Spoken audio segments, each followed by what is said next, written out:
हितेश लड़की के लिए मानो जैसे पागल होता जा रहा था, क्योंकि हितेश के अंदर इतना ज़्यादा एटीट्यूड था कि अगर वो लड़की ना कर दिया तो उसमें बहुत ज़्यादा गुस्सा आ गया था। हितेश सोच रहा था जिस कारण से भी वह लड़की मना कर रही है, हम चाहे कितना ही पैसा उसे दे, लेकिन अपने साथ उसे घुमाने पर मजबूर कर देंगे। एक भी नहीं पैसा किसी लड़की फ्रेंड को उसके घर भेजने के लिए कहती है। जाओ उस लड़की को बोलो कि जितना पैसा लेना है, जितना खाना है, जितना घूमना है मेरे से ले ले, लेकिन मेरे साथ घूमने के लिए तैयार हो जाए। लेकिन किसी भी परिस्थिति में वह लड़के तैयार होने पर आज ही नहीं हो रही थी। इस बात को सुनकर हितेश को बहुत ज़्यादा गुस्सा आ रहा था। अब धीरे धीरे हितेश बिल्कुल भी बदलने लगा था। हितेश कॉम उस लड़की के अलावा कोई भी लड़की नहीं दिखती थी। जितनी भी लड़की के साथ हितेश घूमा करता था, अब वह उन लड़कियों से बिल्कुल भी दूर हो चुका था। अब वह ज़्यादातर वक्त अपना घर में ही गुजारा करता था। जब वह लड़की अपने छत पर आया करती तो हितेश अपनी चाहत से उस लड़की को निहारने का प्रयास करता, उससे मानने को प्रयास भी करता था, लेकिन शायद उस लड़की को हितेश के बारे में पूरी जानकारी होगी। इसी कारण से वह लड़की हितेश के पास ना जाने के लिए बहुत सारे बहाना बनाया करती थी। उस लड़की के पिताजी एक सरकारी विभाग में कार्य करते थे, जिसका ट्रांसफर होने के बाद वह हितेश के घर के पास वाले अपार्टमेंट में रहने के लिए आई है। वह लड़की दूर से आने के कारण उसका कोई दोस्त नहीं था। लड़की वहाँ कहीं घूमने के लिए भी नहीं जाया करती थी, क्योंकि घूमने के लिए उसका कोई सहेली नहीं थी। नया होने के कारण वह अकेले घूम नहीं पा रही थी।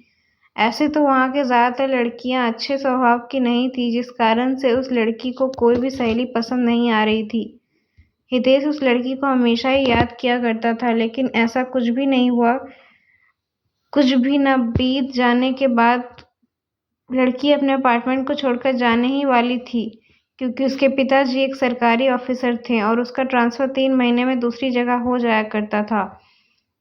जैसे ही उस शहर में उसे केदारी का 3 महीना गुजर गया, उसकी ट्रांसफ़र अब दूसरी जगह हो गया। ऐसे में हितेश बहुत ज़्यादा दुखी रहने लगा था, क्योंकि वह जिसे प्यार करता था कभी भी उसे वो बात नहीं कर पा रहा था। जैसे ही इस बात की जानकारी हितेश को हुआ, बहुत ज़्यादा दुखी हुआ और सोचने लगा कि मेरी गलती है कि मैं वह लड़की आज तक सही से देखे भी नहीं। लेकिन मानो कि था इस शहर में उस दिन अंतिम दिन था। हितेश चाहता था कि उस लड़की से मुलाकात करके कुछ बात किया जाए। जब वह लड़की बाहर जा रही थी तो हितेश नहीं जा रहा था। जैसे ही लड़की देखा तो हितेश रुक गया। लड़की हितेश के पास जा पहुंची थी और हितेश को वह कह रहे थे कि मुझे आपसे कुछ बात करना है। वह लड़की है देश को कहता है कि आपके अंदर पैसों की बहुत ज़्यादा घमंड है और आपने बहुत सारी लड़कियों को ज़िंदगी बर्बाद किया है, जिस कारण से भगवान तुम्हें यह सज़ा दिया है। कोई भी अच्छी लड़की तुम्हें मिलने तो दूर की बात है, तुम्हें देखेगी भी नहीं। ऐसा कहकर मानो आगे बढ़ी जाती है। हितेश मन ही मन अपने आप को कोसता रहता है। हितेश सोचता है कि जो मेरे पास इतने पैसे हैं और कोई अच्छी लड़की ही नहीं मिलेगी, मेरे पास इतने पैसों को क्या कर सकते हैं। यह बात बिल्कुल सच है दोस्तों। पैसा चाहे कितना भी हो जाए, मनुष्य को कभी भी अपने पैसों पर बिल्कुल भी घमंड नहीं करना चाहिए। पैसा चाहे जितना भी हो जाए, वह अपने कैरेक्टर को नहीं सुधार सकता है। यदि आपके पास बहुत ज़्यादा पैसा है तो उसे संभाल के रखिए, वह अच्छी चीज़ों में उपयोग करें।